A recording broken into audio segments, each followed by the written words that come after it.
We were here last night, and that was our first night in Koh Tao. And this is how it looks like during the daytime.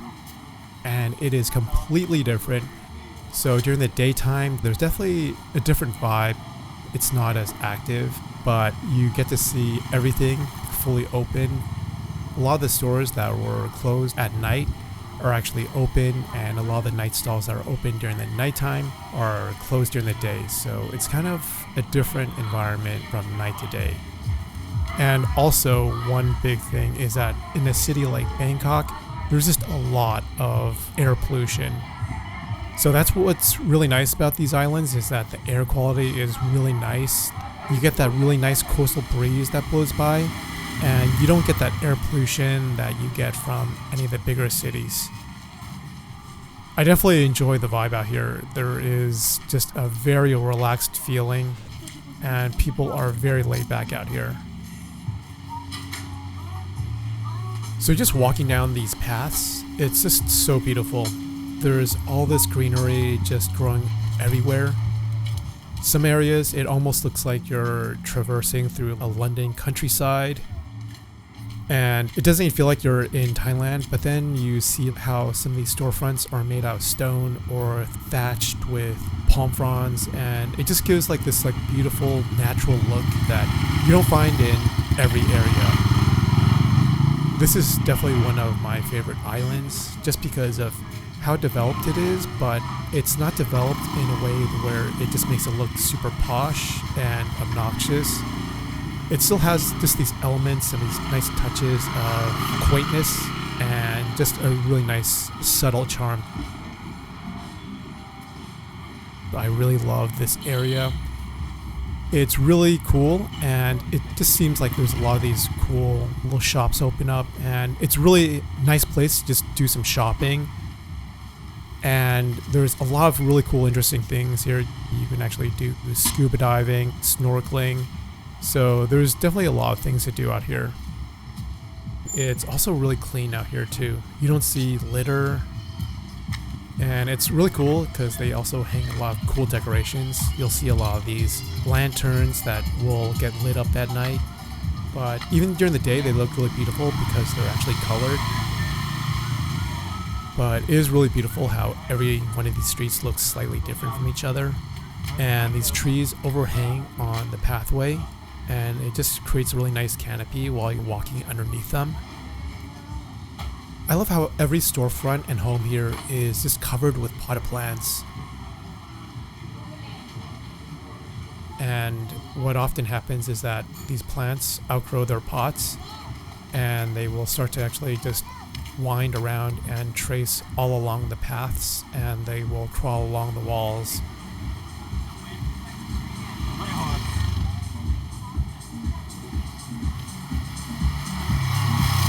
This place is so cool.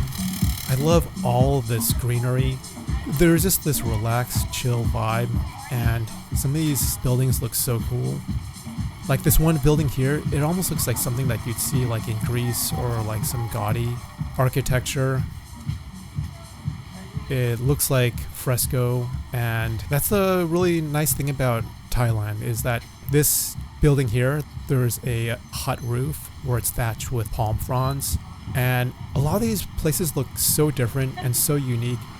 And the really cool, charming thing about this is that it still looks rustic, and there's this homemade feel to everything.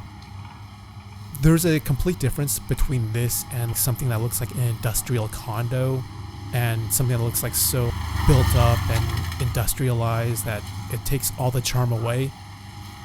This area has all these like little quaint small buildings and these shops. It still has a really nice, unique feel where it feels charming and there's this wholesome feel to it. And you don't really get that from a lot of tourist locations. This is definitely a tourist spot, but it doesn't have the pitfalls of a tourist spot. It still has some unique, nice, warm vibes to it. And that's what, for me, makes it really special. So you can see that there's a lot of people here, but this is actually kind of dead. There's actually a lot more people that were here maybe about 1 or 2 weeks ago, and after speaking to some people, they said that we just missed a wave of tourists, which is a good thing because I cannot stand overcrowded tourist spots. So this is like perfect for me. And we are going to take a little detour over this area, this little cabana. There's marble steps on this cabana. It's pretty cool. This is the first glimpse at the beach. The water is usually more turquoise green, but it's because the weather isn't that great. I'll say that these beaches in Thailand are amazing. They're not the best in Southeast Asia. There's some beaches out there that are actually better in Thailand, but these beaches still rank among some of the best in Southeast Asia. And here we see this prayer area, and people here love to pray in Thailand. And that's the one thing I really love about this country, is that they have this spiritual side to them. It has like a very strong sense of enlightenment and a powerful spiritual belief. And there's prayer stations all over Thailand and just in random areas. It's really nice that you actually even see like foreigners come here and they actually start doing a little prayer too themselves. So it really just does spread that whole meditative state of spiritual likeness with people from outside and in. And here there is just this really beautiful cove that's tucked away right between this boulder and this restaurant. And there's just people relaxing and just enjoying the sun and the boats off in the distance. So I really like this. This is just such a nice picturesque sight. These boats are there for fishing. So what they do is they catch a lot of fish and they bring them in, and people at the beach grill them up, and you have a really nice fish dinner that's freshly caught from all these boats. So everything here has a purpose, and when you look at it, you just realize how cool everything is, how everything's displayed in such a really beautiful way. And this prayer station, it's marked by a giant boulder, and that also is really beautiful. And there's just this really nice bridge here. I love how this water just cuts through this area here. Makes it really nice.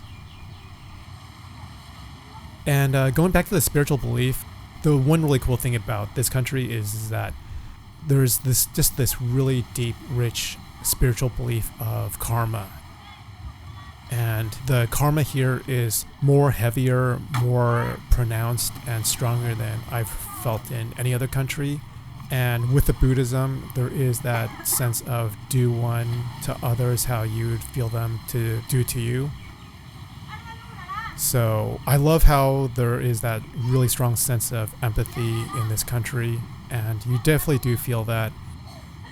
But yeah, this country is really steeped in their spirituality, and Buddhism is just really strong in this country. This is just a really nice walk, and you can tell that the place is really relaxed when there's people literally laying down and just doing nothing but enjoying their lives. And that's the one really beautiful thing about this town, this city area. I don't know if you can call it a city. It's like a mini micro city. But just like how everything's laid out, and there are just so much greenery, and I love how the sun just peeks through off in the distance. It's just so beautiful. And I gotta tell you that if you're just walking down here and you see some of this stuff, your mind is in this euphoria of just bliss and happiness. That is just one reason why I found this island to be so intoxicating. And I did not find this on all the islands, just certain islands. And this island just has so much charm to it. Now, there's definitely a party scene out here. I would say that out of all the nights, the party nights are on the weekends, and that's where this town really expresses itself a lot. You can actually hear the music spilling out from the nightclubs out on the main road and the streets. You can actually hear every single nightclub one by one just playing really nice music. It's almost hypnotic in a way, where when you hear it, you almost follow the beat to the nightclub.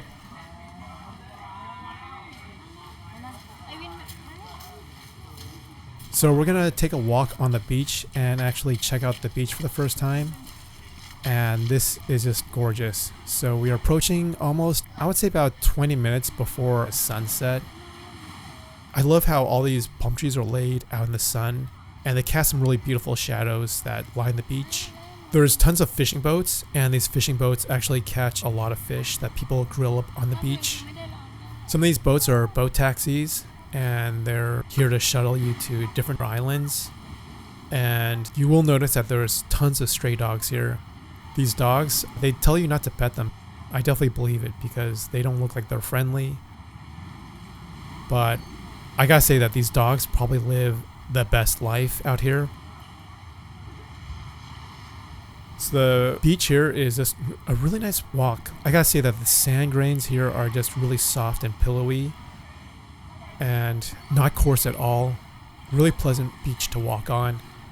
The waves are really gentle and they push up against your feet really gently. And there's just a really nice transition into the water if you want to take a dive into the water or just float around in the water. It's definitely a really amazing area. I mean, I gotta say that the beach is just amazing out here. I can't say enough great things about the beaches. So this beach is really nice, and we are just right at the lip of the beach, right by this cabana. And there are just tons of restaurants lined up all across this area. And at the nighttime, you will actually see a lot of these places spill out into the beach, and they will actually have an open grill where they will grill fish that they freshly caught from the beach. And there's just a lot of people hanging out. You don't see that many locals hanging out. It's just all these tourists. This is the peak hour where everyone's trying to enjoy the sunset before it goes down. And actually at nighttime, it gets pretty lively, especially around the beaches, because these same restaurants, they actually have beanbag sacks that you can actually lounge around.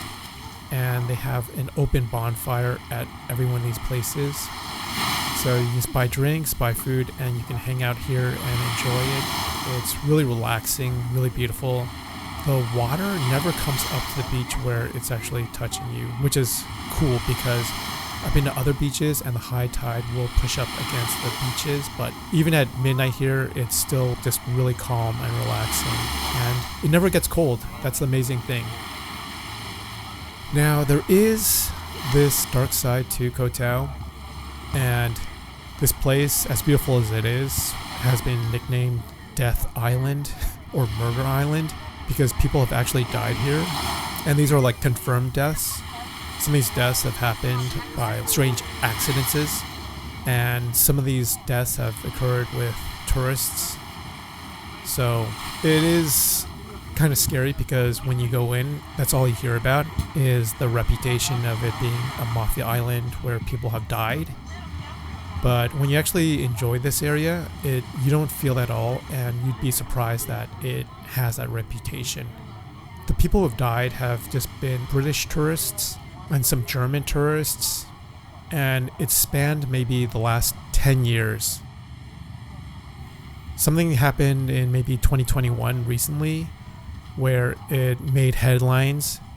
And I think someone was like raped and then murdered, and then they found who it allegedly was, but the people said that they were coaxed into admitting something that they didn't do just to take the blame for it. And they were pressured by the people from the island to admit to it. But after that, tourism dropped for a while, and now it's springing back. But this island does have that really dark reputation. But I do believe that the mafia thing is true. But I also gotta say that Thailand in general, it has that power grip to it. There's like a lot of mafia influences, especially with like Russians. There is also a real strong connection with just mafias, especially on the other islands. You definitely get a sense of it, and this isn't the only island. There's also other islands that have a more strong presence than what I'm feeling from this island. At night, something really cool happens. These restaurants put on a fire show. There are performers who come out on the beach with rags dipped in kerosene. They light these rags up and start dancing with a fire. If If you notice, one thing that he does really well in his routine is that he times the fire movement with the music in the background. So there's a really nice rhythmic beat to it, and the movements actually sync up with the music.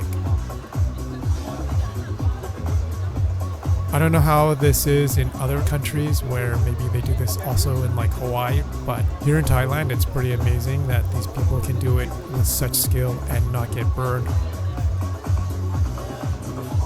He also holds the fire ropes with his teeth. It's pretty crazy how much body control they have without actually getting burned. Some of these positions that he actually gets into are insane. That is pretty crazy.